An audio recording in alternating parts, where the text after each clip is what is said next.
Today's WNEM TV5 Morning Extra is brought to you by Roof Max of Midland.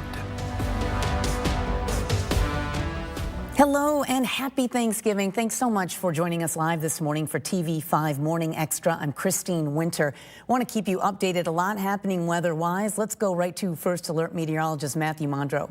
Yeah, Christine, we are tracking for this Thanksgiving a blustery day, even though some of our wind chances, or rather our wind speeds, are a little bit slower relative to yesterday. It is still going to be just a breezy day ahead of us. So the temps that'll reach up to the low to mid 30s will actually feel more like the low 20s or even the upper teens.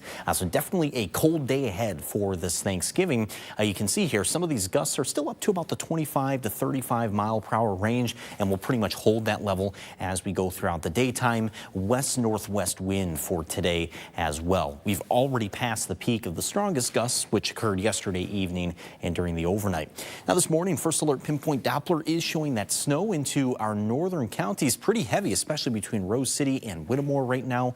We have had some of that persistent lake effect in those northern areas, which is providing some slower and snowy travel. The winter storm warning for Roscommon and Ogama counties, that goes until tomorrow, as well as the winter weather advisory for Clare and Isabella counties. But we have more snow for the weekend to talk about. That's coming up in a bit. Christine, back to you. All right, the holiday season brings quality time with family and friends and delicious meals, plus a chance to relax. But Thanksgiving also presents some potential health hazards you might not have thought about. Some really interesting advice. TV5's Lauren Piesco had the chance to speak with a doctor with Henry Ford Health in Detroit about what to look out for this weekend. New this morning, as you prepare for your Thanksgiving meal, you may not realize this is also one of the busiest times of year for emergency room visits. Hospitals tend to see an increase in injuries during the holidays, from cooking accidents to going too hard during that annual backyard football game. So joining us this morning with more on what you need to know is Dr. Jason Veeder, Vice Chairman of the Emergency Medicine Department at Henry Ford Health. Good morning. Thanks for being here. Good morning. So Dr. Veeder, what are some of the most common holiday-related injuries you tend to see? Yeah, I mean, you actually highlighted a couple right away, but the first thing I always talk to people about is, you know, the night before Thanksgiving is usually a pretty big bar night. I just learned that a lot of our younger people are calling it Blackout Wednesday. So it's important that you're not overdoing it, drinking too hard, and making sure that you have a designated driver if you are going out to the bar the night before. It's really important that you're not getting in the car and drinking. Right. And then, of course, the day of Thanksgiving, just like you said, a lot of folks then will get together with old friends, maybe play some football. And frequently we see some injuries from those types of activities, just to make sure, once again, not to overdo it. None of us are professional athletes, so it's important to have fun, but to make sure that you're not getting hurt. And Thanksgiving specifically, I mean, we talk a lot about cooking safety too leading up to this week. Every year, firefighters also warn us about the dangers of deep frying your turkey, for example. So what would you like people to be aware of when it comes to staying safe in the kitchen as well? Yeah, very important that you're making sure when you're baking something and it's got a lot of there's things that are very hot, there's liquids that are very hot that it's cooking in, making sure you're using oven mitts, making sure no one is around when you have to lift or carry those things. Just like you said, there's people deep fry a turkey. Frequently it's a good idea to do that outside. You got to worry about fire hazards.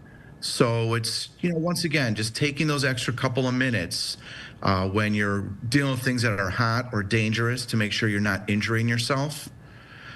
Those things can cause a lot of problems. The other thing we see quite a bit of is, especially the day after Thanksgiving, is a lot of times we get together with family and there's maybe some older members of our family that you haven't seen in quite a while. And then you recognize that maybe they need some medical attention. So the day after Thanksgiving is frequently very busy because people will bring some family members to the hospital. So, you know, it's a good idea. Check in with family before you see them that day. Make sure they're doing okay. Just making sure someone's keeping an eye on them, because it will definitely be busier on Friday in the emergency department. And that reminds me too, you know, big groups of people, maybe older, more vulnerable populations. We also have to worry about the spread of the flu, the spread of COVID right now. Any tips for just keeping, those populations safe?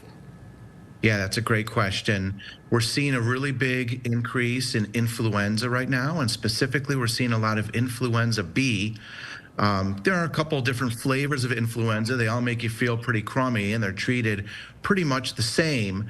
But if you're not feeling well, that is not the time to push through when you're going to be together with a lot of your family. And once again, some members of your family that are older.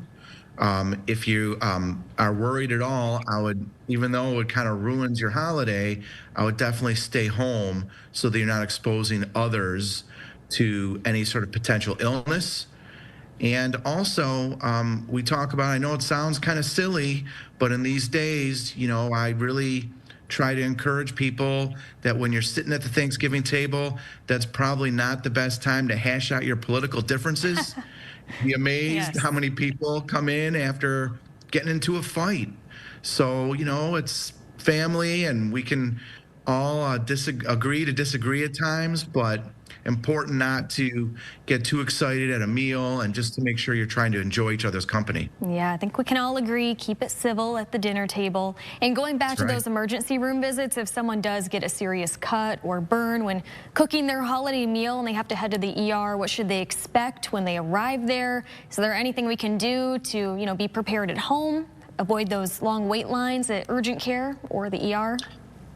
Yeah, I mean, unfortunately, or fortunately, I guess, the way you look at it is when you come to the ER, the folks that are the sickest get seen the quickest. So sometimes it can feel like other people are skipping ahead of you if you've cut your hand or you burned yourself, and hopefully it's not a severe burn. And so sometimes when folks come in who need more immediate care, will be seen more rapidly. So sometimes it can feel pretty badly when you're sitting there waiting to be seen. Unfortunately, there's no real way around that, just to try to be careful. The best thing you can do is try to avoid the emergency department as best as you can. But that said, we're always there. The emergency department never closes. You will get taken care of, just sometimes it's not in the timely fashion that you may hope. All right, lots of good information there. And anything else you would like people to know or be prepared with as we celebrate the holidays right now? No, hopefully everyone can just enjoy the holidays. This is a great time of the year. Sometimes holidays can be stressful for people. If you're feeling really down or, just not feeling good about yourself, certainly the emergency department is open. We have access also to psychiatrists if you're really feeling depressed, because sometimes the holidays do that to people. But hopefully getting together with your family and being with people that love you really is some of the salve that helps with that, and just to try and enjoy all of the festivities and all the good food that we get to indulge in. Another very good note. Dr. Veter, thank you again for being here. We appreciate it. Anytime. All right, Lauren Piesco reporting. You are watching TV5 Morning Extra. We are staying live with you. Up ahead, we are going over a few local turkey trots so you can get out and get some energy this morning before you indulge in that great feast. Also, where you can enjoy Thanksgiving dinner with others here in mid-Michigan. And if you've missed a story, catch up on our YouTube channel. Follow us there, and also for the latest updates, like us on Facebook and follow us on Instagram. Matthew has your holiday first alert forecast next.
As we get going here into this Thanksgiving holiday, we are tracking a cold and a blustery day. We do wish you a happy Thanksgiving, though. We hope that you have a nice, relaxing day ahead of you. Definitely a good indoor day, though, with some of these weather conditions. So the temps in the low to mid 30s will feel at least 10 degrees colder than that, even the upper teens at times, especially this morning with that breeze.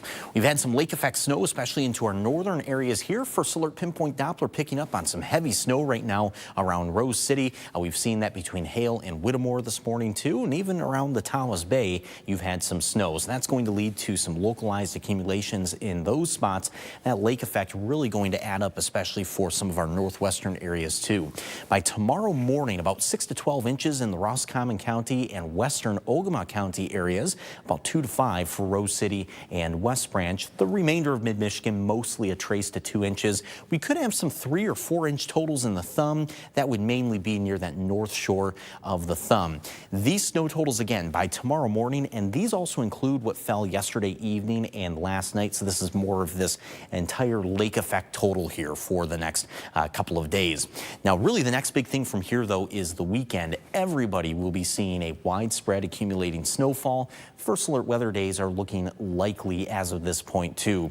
The team here, we still have just a few more things to discuss about the weekend, but overall I would expect at some point today you'll see an upgrade from us to official first alert weather days for Saturday and Sunday. Definitely a snowfall that looks like you'll need to have the shovel and the snow blower ready to go as well. It is early for exact snow totals, but at least a ballpark estimate that we can give you based off of some of our data is about 6 inches likely by Sunday morning for many of us here across mid-Michigan. That snow should arrive late in the afternoon on Saturday. Once that comes in, it's pretty much nonstop all the way into Saturday night and Sunday morning. And we will try to get you a snowfall map as soon as possible for the weekend. But here's what we're looking at here. Pretty quiet on Friday evening, even Saturday morning. That is quiet for us too, just with cloud coverage coming in. But there we are by about 4 or 5 in the afternoon on Saturday. You see that snow starting to move in from the southwest, fills in more throughout the evening. This right here is midnight on Saturday night, snowing for everybody in mid-Michigan. So it's going to look just like that going into Saturday night and even parts of Sunday morning. So that is why those first alert weather days are looking likely as of this point. And with that snowfall too, if you do have any travel, say you're coming back home from the holiday on Sunday, I would expect some slower travel as a result. Temps in the low to mid 30s this upcoming weekend too, but then turning even colder, 20s settle in next week. All right, we want to share some opportunities to burn off some calories and just have some holiday fun ahead of the big meal today. Runners for the 69th annual Mott Park Turkey Trot take off this morning in Flint on a 1 or 3 mile race. All proceeds support the birthday fund for foster children at Whaley Children's Center. You can register at the Mott Park Recreation Area starting at 8, so about 45 minutes from now. The 1 mile run starts at 9, and then the 3 mile run starts at 9:30. In Midland, the Mid-Michigan Multi-Sport Racing Club hosts its 30th annual Turkey Trot on the Tridge. You can run or walk starting at 8:30 this morning. That run is free, but you are asked to bring a non-perishable food item to donate, and all of those donations will be sent to the Midland Food Pantry. The 11th annual Frankenmuth Turkey Trot kicks off this morning. That is also free, but you can bring a donation to benefit the City Rescue Mission of Saginaw. It starts at 8 in Heritage Park on Y Street. More local news now. Midland's Open Door is once again holding a Thanksgiving meal. The dinner this evening begins at 6 at the city's only soup kitchen on West Buttle Street. Today's meal runs there it will run there until 7:30 tonight. And you can also enjoy a free dinner at Burston Fieldhouse on Saginaw Street in Flint. And organizers say they want to bring unity back in the community for those who don't have families or a place to eat for the holiday, inviting everyone to eat as one big family. Dinner is available from noon to 3 or until all the food is gone. Also, Catholic Charities of Shiawassee and Genesee counties, along with Faith Compassion Service, will serve Thanksgiving meals today in Flint. This will also feature a toy giveaway for all children in attendance, just in time for the holidays. The dinner starts at 11:30 this morning at the North End Soup Kitchen on East Stewart Avenue. It runs until 12:30. And the East Side Soup Kitchen busy as well in Saginaw, hosting Thanksgiving for those looking for a hot meal. This will feature a traditional dinner including turkey and mashed potatoes and more of those Thanksgiving must-haves. You can dine in or even drive through. Those dinners will be served at 11 this morning and will go until 1 o'clock. Let's get one more check of that Thanksgiving forecast. A lot happening. Yeah, this Thanksgiving here, blustery, cold day, 35 for the high, but it'll feel anywhere from 10 to 15 degrees colder because of that wind. And then we'll stay cold as we go into the weekend. But from here, the next big thing in the forecast is going to be that weekend snowfall. And then after that, you could pretty much say winter's here. Christine, we have more 20s on the way next week. Wow. All right. Well, thank you, Matthew. And thank you so much for joining us live. We know you're busy today cooking up that feast. Happy Thanksgiving from all of us here at TV5 Morning Extra. We'll see you next time.